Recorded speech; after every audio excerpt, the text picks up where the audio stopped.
അപൂർവ ജാതകം. രചന മാർത്ത മറിയം. അവതരണം ജംസി. എൻ്റെ മോൾക്ക് നീ ജീവനായിരുന്നില്ലേ? നിനക്ക് വേണ്ടിയല്ലേ അവൾ അവളുടെ ജീവിതം തന്നെ വേണ്ടെന്ന് വെച്ചത്? ജീവനും. അവളുടെ ആണ്ട് കഴിയുന്നതുവരെയെങ്കിലും നിനക്കൊന്ന് കാത്തു നിൽക്കായിരുന്നില്ലേ? ആ പെണ്ണിവിടെ കാലുകുത്തിയാൽ എൻ്റെ മോളുടെ ആത്മാവ് എത്രത്തോളം വേദനിക്കുമെന്ന് നിനക്കറിയാമോ? ഗതി കിട്ടാതെ അവളുടെ ആത്മാവലയും. അത്രയും ദ്രോഹം ചെയ്യണോ? അയാളുടെ കണ്ണുകൾ നിറഞ്ഞൊഴുകി. നെഞ്ചുവേദനിക്കുന്നത് പോലെ അയാൾ ഇടം നെഞ്ചിൽ അമർത്തി പിടിച്ചു. അങ്കിൾ ഇരിക്കെ, നമുക്ക് സംസാരിക്കാം.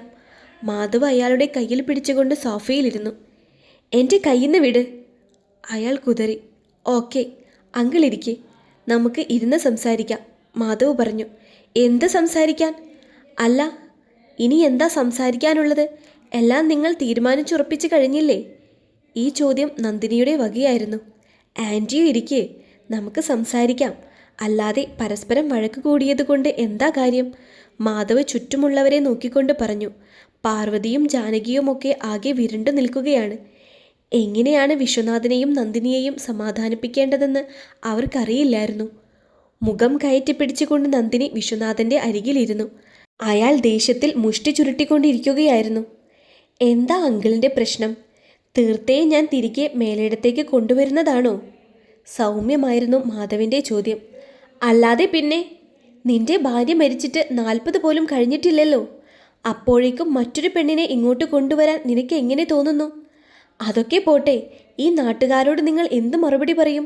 വിശ്വനാഥൻ വെറുപ്പോടെ അവിടെയുള്ള എല്ലാവരുടെയും മുഖത്തേക്ക് മാറി മാറി നോക്കി. അതിന് ആർദ്രയെ ഞാൻ എപ്പോഴാണ് കല്യാണം കഴിച്ചത്? എന്ന് മുതലാണ് അവൾ എൻ്റെ ഭാര്യയായത്? മാധവൻ്റെ ആ ചോദ്യം കേട്ട് എല്ലാവരും ഒന്ന് നടുങ്ങി. മഹി അങ്ങനെയൊന്നും പറയരുത് എന്ന ഭാവത്തിൽ അവനെ നോക്കി. എന്താ, ആർക്കും ഒന്നും പറയാനില്ലേ? എന്തെങ്കിലും ഒരു മറുപടി പറയൂ, എന്നാലല്ലേ എനിക്ക് അടുത്ത ചോദ്യം ചോദിക്കാൻ കഴിയൂ. ശാന്തതയോടെ അവൻ ചോദിച്ചു. ഒരു നിമിഷം വിശ്വനാഥൻ്റെയും നന്ദിനിയുടെയും മുഖം വിളറി വെളുത്തു. അങ്കിൾ, ആർദ്രയെ ഞാൻ സ്നേഹിച്ചിരുന്നു എന്നുള്ളത് ശരിയാണ്. അവളെ വിവാഹം കഴിക്കണമെന്ന് ആഗ്രഹിച്ചിരുന്നു. എന്ന് കരുതി അവളെ മാത്രമേ കല്യാണം കഴിക്കൂ എന്നൊരു വാശിയൊന്നും എനിക്കുണ്ടായിരുന്നില്ല. പക്ഷേ അതൊക്കെ എൻ്റെ കല്യാണത്തിന് മുൻപാണ്. അവളും കൂടി ചേർന്നാണ് തീർത്തയെ എൻ്റെ ജീവിതത്തിലേക്ക് കൊണ്ടുവന്നത്.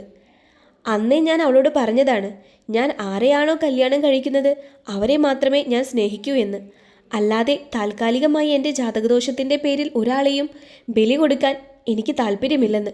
അതുകൊണ്ട് തന്നെ ഇപ്പോഴും എപ്പോഴും എൻ്റെ ഭാര്യ തീർത്ത തന്നെയാണ്.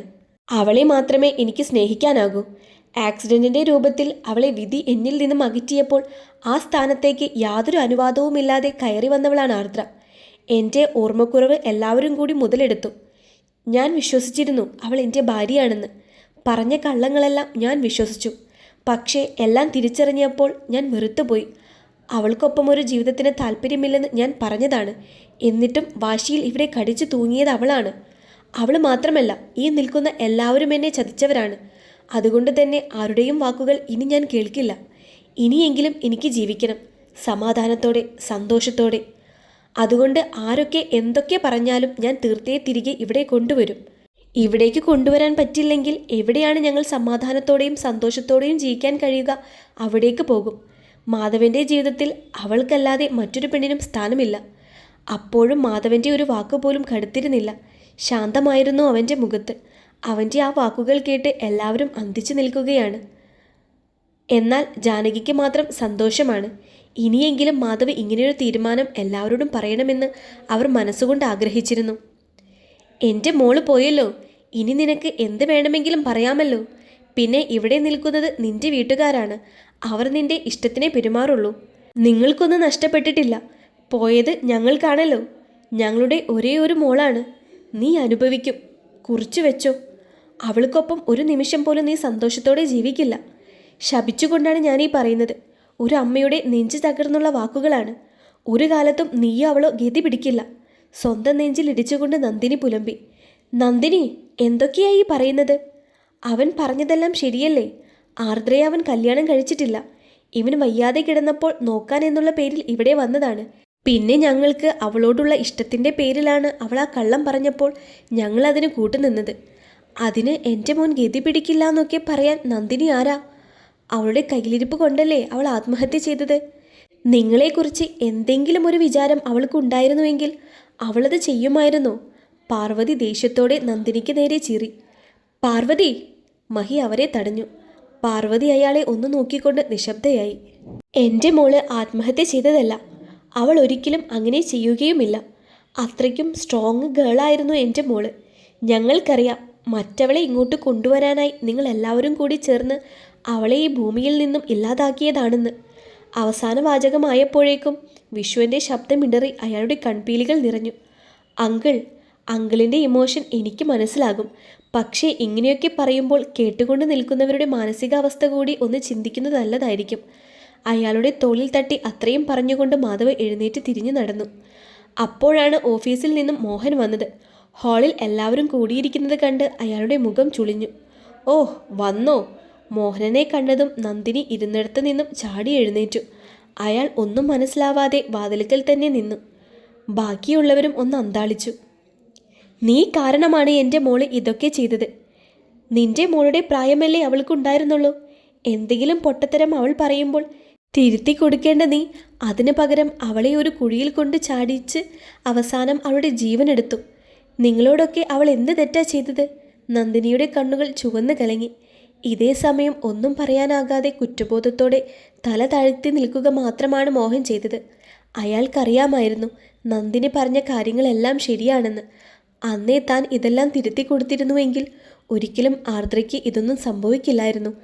താൻ നൽകിയിരുന്ന പ്രതീക്ഷകളിലായിരുന്നു അവൾ ജീവിച്ചിരുന്നത്. അവസാനം അതൊന്നും നടക്കില്ല എന്നറിഞ്ഞപ്പോൾ സ്വയം ജീവൻ അവസാനിപ്പിക്കുകയായിരുന്നു. അയാളുടെ നെഞ്ചിൽ നെരിപ്പോടെരിഞ്ഞു. നീ എങ്ങോട്ടാ? തുളസിത്തറയിൽ വിളക്ക് വെച്ചുകൊണ്ടിരിക്കുമ്പോഴാണ് ധൃതിയിൽ മാധവ് കാറിനടുത്തേക്ക് പോകുന്നത് കണ്ട് പാർവതി ചോദിച്ചു. ഇപ്പോൾ വരാം. അത്രയും പറഞ്ഞുകൊണ്ട് അവൻ കാറിലേക്ക് കയറി. ഈ സന്ധ്യാസമയത്ത് നീ എങ്ങോട്ടാ പോകുന്നത് എവിടേക്കാന്ന് വെച്ചാൽ പറഞ്ഞിട്ട് പോ. അല്ലാതെ മനുഷ്യനെ വെറുതെ ആദി പിടിപ്പിക്കാതെ. ഒന്നാമതേ കണ്ടവരൊക്കെ വന്ന് പ്രാഗിയും നേർന്നും ഇരിക്കുകയാണ്. വെറുതെ മനുഷ്യൻ്റെ സമാധാനം കളയല്ലേ, പാർവതി വല്ലായ്മയോടെ പറഞ്ഞു.